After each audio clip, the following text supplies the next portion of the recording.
आवास में एंट्री नहीं मिली तो सीएम आवास के बाहर भी वो धरने पर बैठ गए। नीतीश हमारे साथ जुड़े हुए। नीतीश, इस वक्त एनडीए में तो बवाल मचा हुआ है, ऐसा लग रहा था टिकटों का बंटवारा हो गया, लेकिन 3 तो अभी हमने नाम गिना दिए और एक धरने पर बैठे हैं। जी हाँ, बिल्कुल। संख्या बट गई, कौन कितने पे लड़ेगा, लेकिन सीटें कौन हुई ये अभी तय नहीं हुई थी और यही कारण है कि अब खींचतान नजर आ रही है। और कई ऐसी सीटें हैं जो जेडीयू की सीटिंग सीटें थीं, उन पर एलजेपी का दावा है। कुछ दूसरी सीटें हैं जो बीजेपी की थी, उसको लेकर भी दावा किया जा रहा है। तो इसी को लेकर कल संजय झा के आवास पर 2 राउंड मीटिंग हुई थी, एक बार दोपहर में और फिर एक बार रात में। और उस मीटिंग में अलग अलग मसलों को सुलझाने की कोशिश की गई।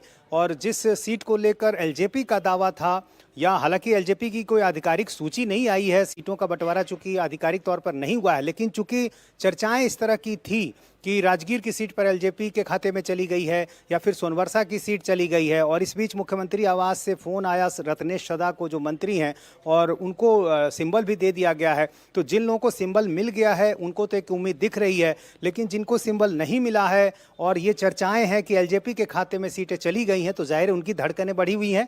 और इस तरह की सीटों को लेकर जो है खींचतान चल रही है। उनके अपने जो समर्थक हैं लगातार वो बातचीत कर रहे हैं, बड़े नेताओं से संपर्क में हैं। सारा तो खेल जो है वो चिराग पासवान की वजह से लग रहा है जेडीयू का बिगड़ता हुआ दिखाई दे रहा है। उसके पीछे कारण यह है कि पिछली मर्तबा तो वो अकेले मैदान में उतरे थे, तो जेडीयू को उन्होंने वैसे नुकसान पहुंचाया था, लेकिन इस बार तो सीधे सीधे सीटों का बंटवारा हो गया है।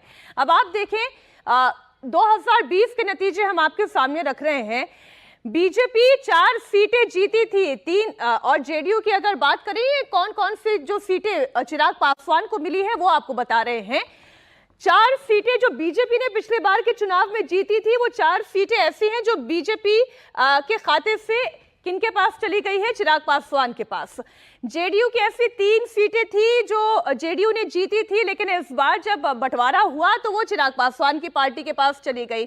आरजेडी की 13, कांग्रेस की 4 और लेफ्ट की 4 सीटें। तो ये वो सीटें हैं जो कुल 29 सीटें चिराग पासवान की पार्टी को मिली हैं। उनमें से यहां पर एनडीए इसलिए है क्योंकि 4 बीजेपी की जीती हुई सीटें हैं और 3 जो है वो जेडीयू की, जो 3 सीटें भी हमने आपके सामने रखी। अब बिहार में दोनों चरणों के लिए नामांकन की प्रक्रिया शुरू हो चुकी है और नामांकन की प्रक्रिया के दौरान एनडीए के अंदर जो ये खींचतान चल रही है वो जनता के अंदर जरूर एक पशुपेश की स्थिति पैदा कर रही है।